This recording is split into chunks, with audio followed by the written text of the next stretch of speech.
So further, the petitioner in this case argues that it should be allowed to exercise its right of eminent domain under its franchise, or its right as a builder in good faith.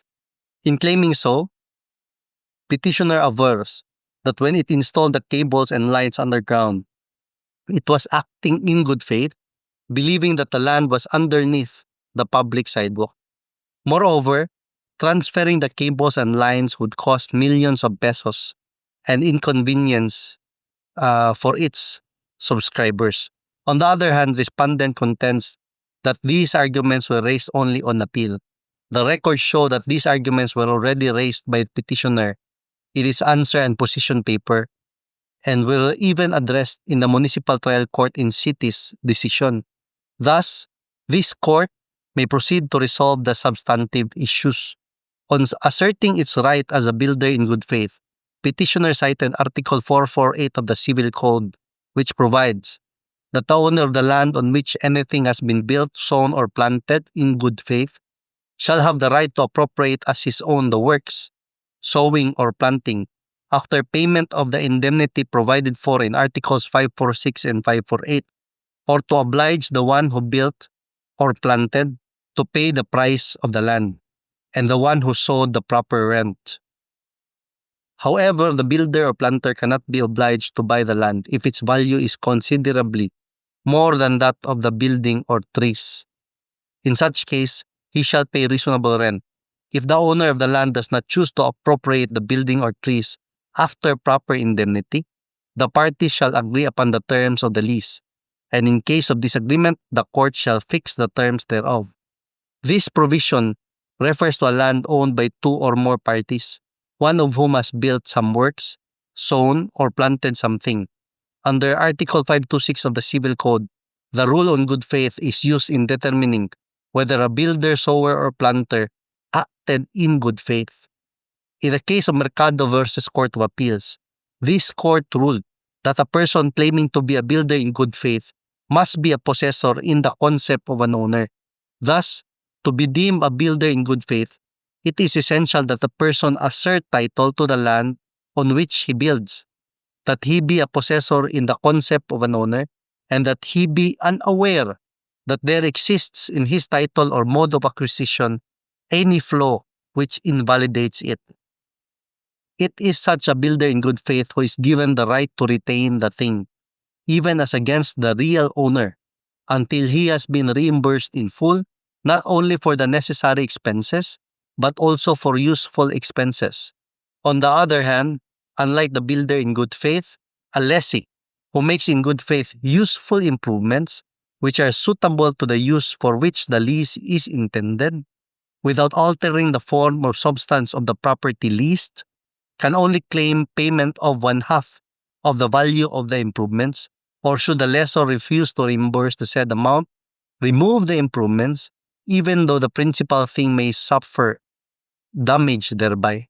In this case, petitioner's assertion of right over the property is not in the concept of an owner.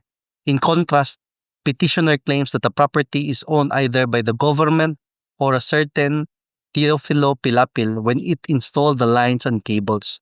Thus, petitioner's argument that it should be allowed to exercise its right under Article 448 is untenable. Moreover, squarely raised in this case is whether the subterranean portion of a titled property is included in the rights of the surface owner. Rights over lands are indivisible. This is the rule.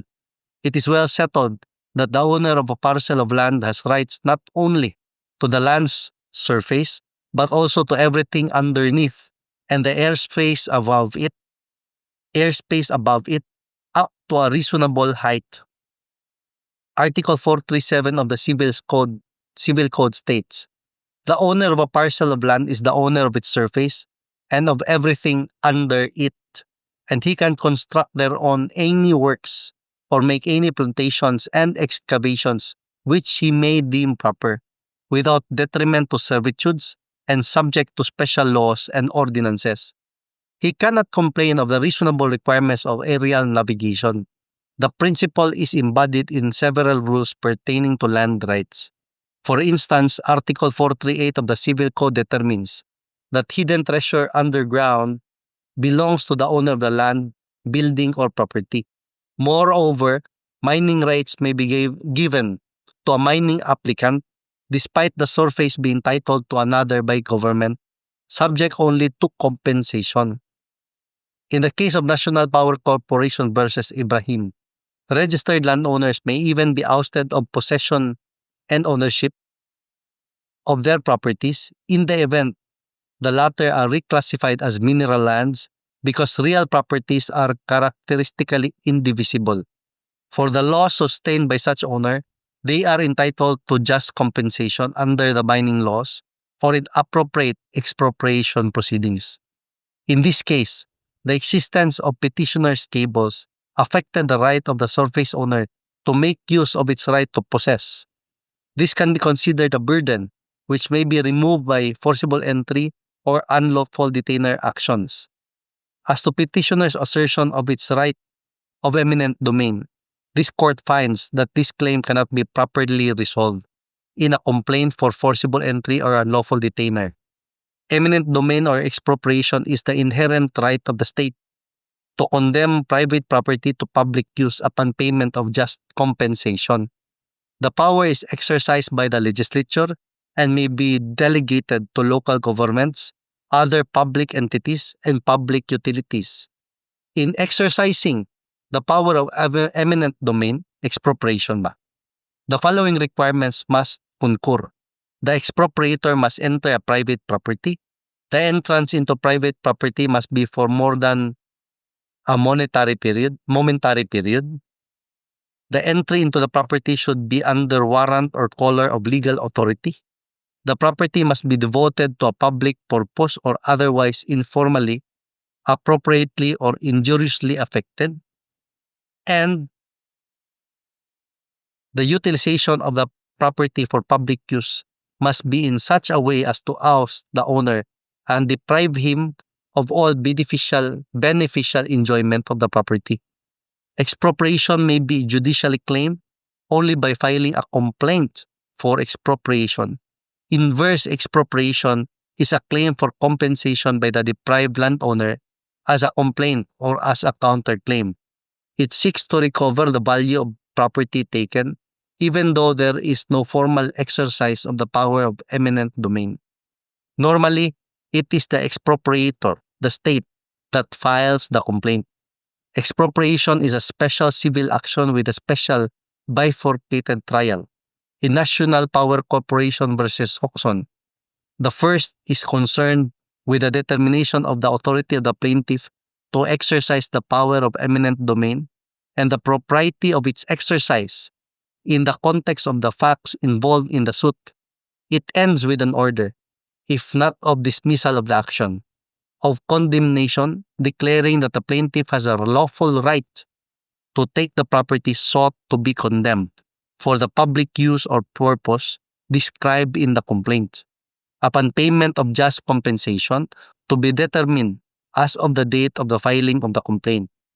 An order of dismissal, if this be ordained, would be a final one, of course, since it finally disposes of the action and leaves nothing more to be done by the court on the merits. So too would be an order of condemnation be a final one, for thereafter, as the rules expressly state, in the proceedings before the trial court, no objection to the exercise of the right of condemnation or the propriety thereof shall be filed or heard. The second phase of the eminent domain action is concerned with the determination by the court of the just compensation for the property sought to be taken. This is done by the court with the assistance of not more than 3 commissioners. The order fixing the just compensation on the basis of the evidence before and findings of the commissioners would be final. It would finally dispose of the second stage of the suit. So this is the second stage of the suit, no? The commissioners. And it will leave nothing more to be done by the court regarding the issue. An expropriation suit falls under the jurisdiction of the regional trial court because it is a case incapable of pecuniary estimation. It deals with the government's exercise of its authority and the right to take the property for public use. The right of an expropriator to file a complaint for expropriation is not allowed in an action such as a forcible entry or unlawful detainer suit. These actions are summary in nature. Therefore, in this case, the court cannot award expropriation. Nevertheless, the resolution of this case is without prejudice to the filing of a separate case for expropriation. So, ending na. The petition is granted and the resolution of the Court of Appeals are set aside. So, the object. So, this is the importance of reading the whole case, no? It is very helpful in educating us because even if you have read other cases, each case has its own unique story. So every case you will really have, it is almost impossible not to learn from every case that you will read. So that is why I focus on these cases as the Supreme Court, Honorable Supreme Court, explains it to us with using concrete examples, whether a certain rule or law or action is applicable or not, whether the interpretation of a certain rule or law is proper or not, using concrete examples by the cases filed before it. The Honorable Supreme Court, as it resolves the issues, teaches us, no, in its decisions. So it is for us to read and learn from these decisions. This decision is very lengthy, but it's full of substance. I'm sleepy. It's late evening, but it's a very fulfilling read. I might try to read this one more time tomorrow to absorb it further. But I think you can adjust the pace of the audio file so that we can together understand further the case by listening over it, listening over and over again the audio file where we read this case and discussed it. So again, for those new listeners, viewers, please contribute 2025 updates, links from gov.ph websites, but only related to these topics: real estate laws, land disputes, estate inheritance, partition, agrarian reform, no, mga CARP, CLOA, those types of topics. DARAB cases, kaya mga sa DAR nga kaso. So this is our co-learning channel. As you help me, you are also helping me to help anyone listening to our channel to learn how to avoid land disputes and how to choose peaceful means, peaceful ways, and peaceful endings. If any one of us will be part of land dispute. So, yeah, I guess this is good night. It's 10 p.m. in my watch. I'm sure you noticed I'm already a little bit sleepy.